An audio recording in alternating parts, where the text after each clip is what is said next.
D'accord. Anne-Marie. Madame Savage, c'est à vous. D'abord, je veux vous dire merci pour cette présentation qui est très claire.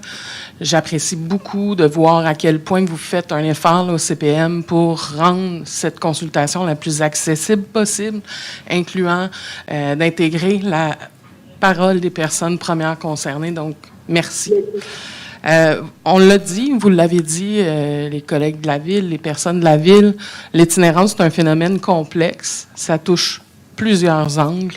D'ailleurs, la question de la cohabitation sociale elle-même, elle est liée, vous le savez, à l'absence ou à l'insuffisance de réponses en matière de santé qu'on pourrait prendre d'une manière holistique, hein, et sur laquelle la Ville a des compétences ou du moins des responsabilités. On pourrait parler d'insuffisance en matière de logement. On pourrait parler d'installations sanitaires qui manquent à plusieurs endroits. On pourrait parler du manque de lieux d'accueil comme des centres de jour. On pourrait parler de déplacement des personnes, les démantèlements. Donc, on sait que les personnes qui habitent la rue cherchent quotidiennement des endroits où ils sont simplement tolérés.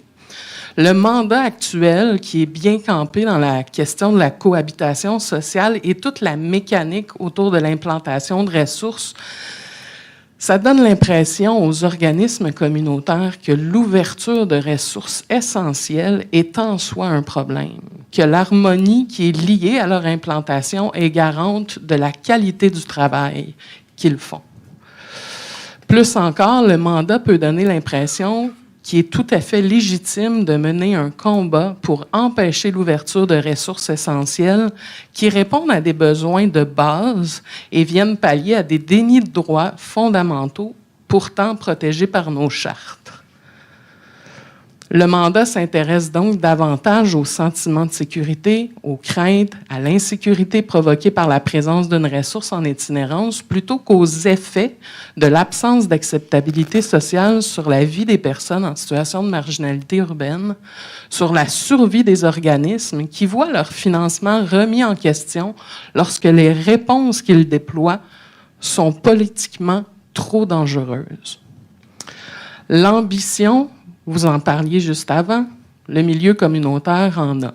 Les moyens qu'on leur donne pour la mettre en œuvre, puis là, je ne parle pas juste du financement, ça, c'est souvent plus complexe. Ma question, à quel niveau de la Ville le mandat a-t-il été formulé et pourquoi avoir choisi de le circonscrire dans l'angle unique de l'implantation de ressources et de l'harmonie autour de celle-ci? Merci beaucoup. Comme dirait l'autre, la question qui tue.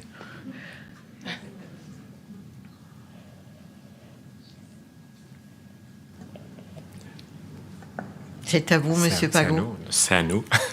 Merci beaucoup. Par rapport à cette question, à cette large question qui comprend en effet beaucoup d'éléments à apporter, moi, ce que je propose, c'est qu'on puisse vous revenir en différé sur cette question-là, qu'on puisse revenir prochainement en différé. Ça s'arrête là. OK. Madame Meyer, voulez-vous rajouter quelque chose? En fait, c'est parce que c'est une question qui... En fait, c'est très complexe. Ça amène plein d'éléments. Puis je pense que ça va être justement plus...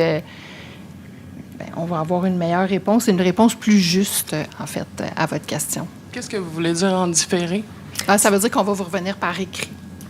C'est vraiment dans les prochains jours. Là, c'est quelque chose qui va se faire rapidement. Ça fait partie des processus de l'OCPM. Quand les gens ne sont pas capables de répondre le soir même en présence des gens qui posent la question, ils ont la possibilité... Peut-être que j'ai mal formulé parce qu'elle est assez simple, ma question.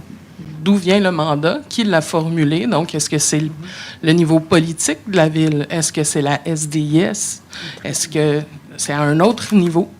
Puis pourquoi avoir choisi de circonscrire le mandat dans la simple question de l'implantation de ressources et de l'harmonie autour de celle-ci?